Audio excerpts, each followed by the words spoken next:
Hola, buenos días hermanos, bienvenidos un domingo más al resumen del Sígueme semanal. Esta semana nos toca la sección 29 y el título de la clase es Jesucristo juntará a su pueblo. ¿Vale? Entonces, si recordáis, la semana pasada estuvimos hablando de, entre otras cosas, de Aidan Page, o como se diga, de que él con una piedra había creído tener revelación para toda la iglesia. Y ya él recibió la instrucción de que el único que puede tener revelación para toda la iglesia es José Smith, en aquel momento y ahora actualmente el profeta de la iglesia. Vale, pues aunque la iglesia ya se había organizado en 1830, muchas verdades del evangelio aún estaban sin restaurar. Y entonces los miembros de la iglesia pues tenían muchas preguntas. Tenían dudas, por ejemplo, sobre el recogimiento de Israel, porque precisamente muchas de las revelaciones que Aidan Page decía que había tenido con esas piedras tenían que ver con el recogimiento de Israel. Entonces los miembros tenían preguntas sobre ese hecho, sobre el recogimiento, sobre la congregación del pueblo de Israel, y también tenían preguntas sobre Adán y Eva y la caída. Entonces, como consecuencia de estas preguntas que tenían, José Smith recibió la revelación de la sección 29. En esta sección 29 aprendemos sobre los escogidos del Señor en su segunda venida. ¿Y quiénes son sus escogidos? Ya lo vimos también en otras clases del Libro de Mormón, de que sus escogidos, su iglesia, son aquellos que cumplen con los mandamientos, o por lo menos que se esfuerzan por cumplirlos y que se arrepienten cuando se equivocan. Entonces aquí vemos también que los escogidos del Señor son los justos, los que se han esforzado por ser rectos, y también los que se han arrepentido. Vamos a leer en la sección 29 los versículos 1 y 2. Y dice así: Escuchad la voz de Jesucristo vuestro Redentor, el gran Yo Soy, cuyo brazo de misericordia ha expiado vuestros pecados. Y dice en el 2: quien juntará a su pueblo como la gallina junta a sus polluelos debajo de sus alas. Sí, a cuantos escuchen mi voz, se humillen ante mí y me invoquen en poderosa oración.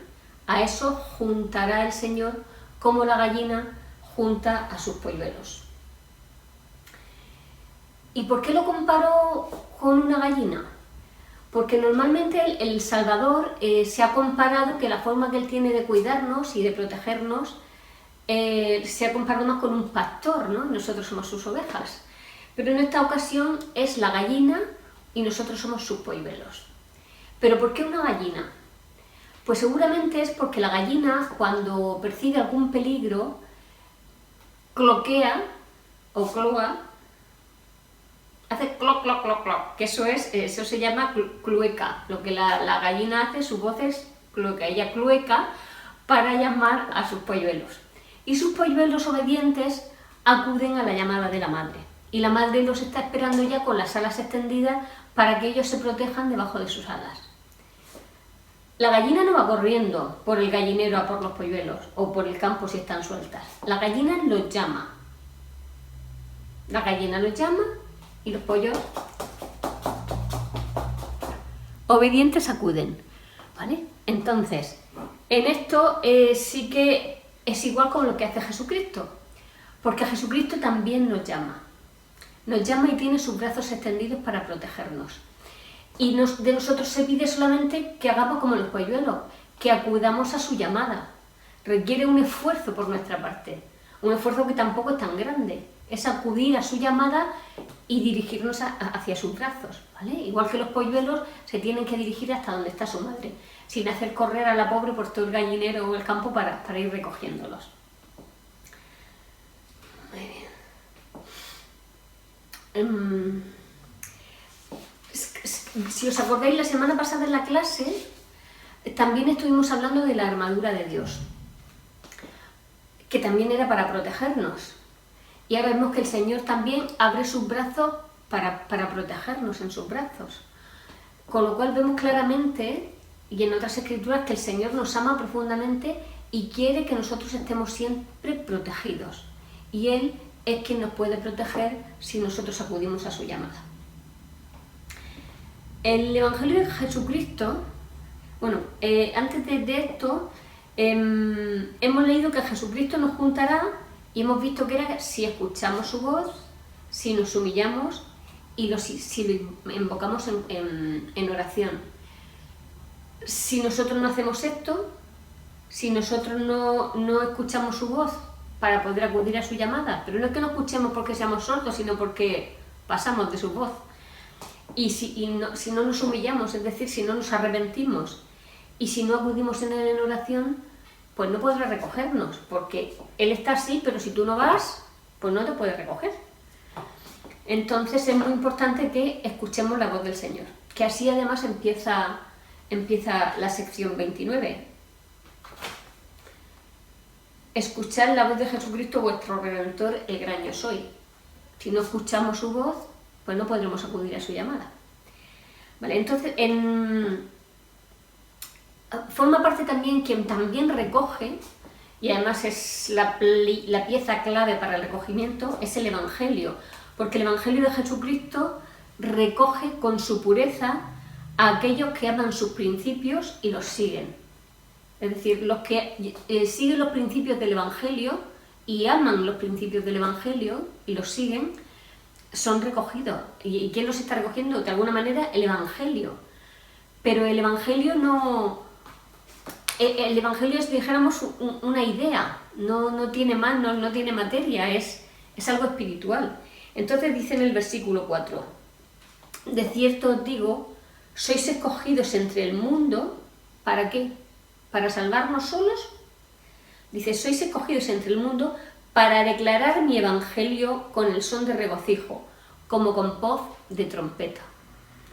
Para eso están los escogidos, para predicar el evangelio, ese evangelio que te recoge de forma espiritual si tú sigues sus principios. Entonces, para eso son los escogidos, para proclamar su evangelio y trabajar en el recogimiento de esa forma, predicándolo. Ese sería un recogimiento espiritual y habrá también un recogimiento físico. En el tiempo de José Smith, a los santos se les pidió que se congregaran en Missouri. Claro, como eran perseguidos y estaban tan aislados, pues era mejor que todos estuvieran más cerca, todos juntos, pues para edificarse, para fortalecerse y edificar la ciudad de Sion. Pero fueron expulsados de Missouri y posteriormente de otros sitios hasta que hicieron el éxodo hacia el oeste y edificaron allí Sion, que es lo que ahora todos conocemos allí. Entonces, ese recogimiento físico, que en aquel momento era Missouri, el Señor ahora ya, en este tiempo, que son muchísimos somos millones de miembros de la Iglesia, ya no pide que nos recojamos todos en un punto físico, sino que cada uno de nosotros, nuestro lugar de recogimiento, es donde vivimos, cada uno en sus estacas. Ese será nuestro lugar de recogimiento, ¿vale? Donde nos edificaremos unos a otros. En Doctrinas y Convenios 29.4 dice, de cierto os digo que sois escogidos de entre el mundo para declarar mi evangelio, con el son de regocijo como con voz de trompeta. O sea que los escogidos del Señor son escogidos para algo, y son escogidos precisamente para eso, para ayudar en el recogimiento, y de la forma en la que podemos ayudar es predicando y compartiendo el evangelio. Hay una cita del profeta Joseph Fielding Smith que dice, esta cita fue dada en 1936, y dice, el día de la venida del Señor está cerca, yo no sé cuándo. Creo que vendrá precisamente el día en que alguno de nosotros, que nos encontramos aquí hoy, 5 de abril de 1936, estaremos viviendo sobre la faz de la tierra. Vale, pues según esto que dijo, él no dijo que eso era una revelación, ni era una profecía. Él decía que es algo que él creía, ¿vale? Y él creía que alguien de los que estaban en esa reunión ese día estaría cuando viniera Jesucristo, en su segunda venida. Un bebé que hubiese ese día allí, en esa reunión, pues hoy tendría 85 años. Con lo cual no es descabellado que todavía puede, eso que él creía, que pueda pasar, ¿vale? Mi madre murió con 92, hay gente que es centenaria. Entonces no sería descabellado pensar que alguno de los bebés que estuvieran allí en ese momento, pues que sea una de las personas que esté en la segunda venida. Sea cuando, continúa la cita de él diciendo que sea cuando sea que venga el Salvador, lo que tenemos que estar es preparados, ¿vale? Da igual cuando venga si nosotros estamos preparados, si estamos intentando ser rectos y si nos estamos esforzando por cumplir los mandamientos. Y cuando Él venga, Él estará 1000 años sobre la tierra viviendo con los justos. Entonces debemos de estar preparados por si estamos aquí, pues que podamos ser de los escogidos para predicar el Evangelio, que eso ya lo somos, pero también de los que podamos estar para recibirle cuando venga en su segunda venida. Luego, en los versículos del 14 al 21, el Señor nos habla de las señales de su venida. El sol se oscurecerá, la luna será como se tornará sangre, habrán lloros y lamentos, guerras y rumores de guerras, terremotos, tormentas, que eso también lo estamos viendo ahora con el cambio climático, que están habiendo tormentas raras a cada momento, si no en la Filomena, en la otra, pero por todo el mundo, y hay grandes inundaciones. Y en medio de todo ese lamento y todo ese quebranto y todo ese sufrimiento, pues será cuando venga Jesucristo. José Smith dijo, el profeta: en cuanto a la venida del Hijo del Hombre, es falsa la idea de que los santos se escaparán de todos los juicios, mientras que los inicuos sufren. Porque toda carne está sujeta al padecimiento. Es decir, que aunque seamos miembros de la Iglesia y aunque tratemos de ser justos, estamos hechos de carne y hueso como todos. Ahora hay una pandemia y algunos pues nos estamos librando, pero hay otros que han caído enfermos. No quiere decir que hayan sido peores ni más malos, sino que la carne, el cuerpo está sujeto a enfermedades, y cuando hay epidemias, pandemias y todas esas cosas que pasarán, pues por la debilidad de la carne, pues muchos también sufriremos por esa causa. Dice así: muchos de los santos se librarán, pero muchos caerán presa de las enfermedades, las pestilencias, etcétera, por motivo de las debilidades, por motivo de la debilidad de la carne. No obstante, se salvarán en el reino de Dios. Y por esta razón es por lo que cuando en el versículo 5 nos dice: elevad vuestros corazones y alegraos, porque yo estoy en medio de vosotros y soy vuestro intercesor ante el Padre, y es su voluntad daros el reino. Dice: elevad vuestros corazones y alegraos. Tenemos muchos motivos para elevar nuestros corazones y alegrarnos. Y hemos visto en esta sección que, por ejemplo, aunque vayan a haber muchas enfermedades y terremotos y lloros y lamentos, pues si nosotros confiamos en el Señor, podemos estar tranquilos, no porque no nos vaya a pasar nada, sino porque, como continúa diciendo la cita de José Smith, nos salvaremos en su reino, nos salvaremos en el reino de Dios por muchas cosas que pasen a nuestro alrededor. Y ayer hablaremos también de la expiación de Jesucristo, que es otra razón para elevar nuestros corazones y tener gozo, porque en la expiación de Jesucristo nos permite volver a la presencia de nuestro Padre. Muy bien.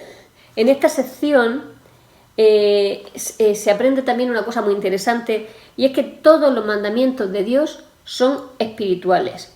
Aunque algunos mandamientos puedan parecer que son mandamientos físicos, en realidad todos los mandamientos son espirituales.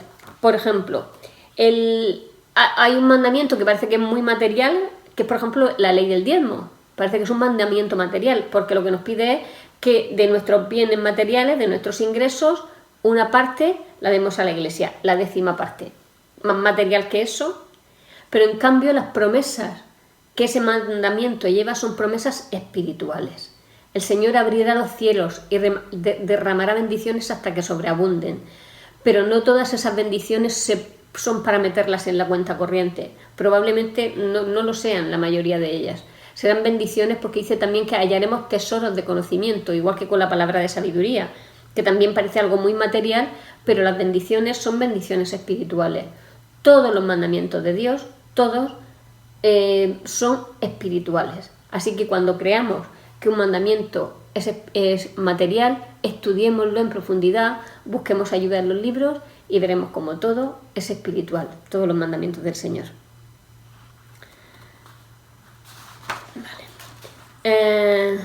recordar que cuando hablamos del origen de esta sección, cómo empezó porque eran respuestas a preguntas que tenían los miembros de la Iglesia.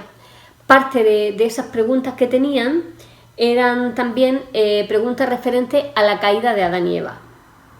Y tenían preguntas respuestas. Entonces el Señor enseñó que todo lo que Él creó, Adán y Eva, la tierra, los animales, el cielo, todo, el mar, todo en un principio, antes de ser físico, antes de ser material, era espiritual. Pero debido a la caída de Adán y Eva, porque ellos vivían, a pesar de que al principio eran espirituales, ellos tenían un cuerpo. Y el Señor les había prohibido comer del fruto del árbol del bien y del mal. Pero Adán desobedeció y entonces ya a partir de ese momento se volvieron más carnales, fueron expulsados de la presencia de Dios porque ellos vivían en presencia de Dios y así hubieran seguido eternamente. Entonces, por causa de la caída, del pecado, salieron de la presencia de Dios, con lo cual trajeron para nosotros la muerte espiritual y también para ellos, porque la muerte espiritual es vivir alejado de Dios. Y también trajeron una segunda muerte, que es la muerte física, la separación de nuestro cuerpo y de nuestro espíritu, ¿vale? Ambas muertes fueron vencidas, fueron salvadas gracias a Jesucristo, gracias a su expiación, porque Él con su sangre expiatoria lavó nuestros pecados y nos arrepentimos. Y eso nos salva de la muerte espiritual porque nos permite vivir otra vez con Dios al otro lado del velo, una vez que hayamos muerto después de la resurrección. También nos salva de la muerte física, que ya le he adelantado ahora, porque Él resucitó. Y al resucitar Él, de esa forma tan mágica, que no sabemos exactamente cómo, pero todos haremos también lo mismo, nuestro cuerpo y nuestro espíritu se juntarán, ni un solo pelo de nuestra cabeza se perderá, todo volverá a ser, y Él nos salvó gracias a que Él resucitó, pues nosotros también podemos resucitar y salvarnos de esta forma, Él con su sacrificio expiatorio, dando su vida de la muerte espiritual y de la muerte física. Vamos a terminar la clase diciendo que en su expiación Jesucristo ofrece el perdón y la vida eterna a todos aquellos que tengan fe en Él y que se arrepientan de sus pecados. A todos los que tengan fe en Él y se arrepientan de sus pecados.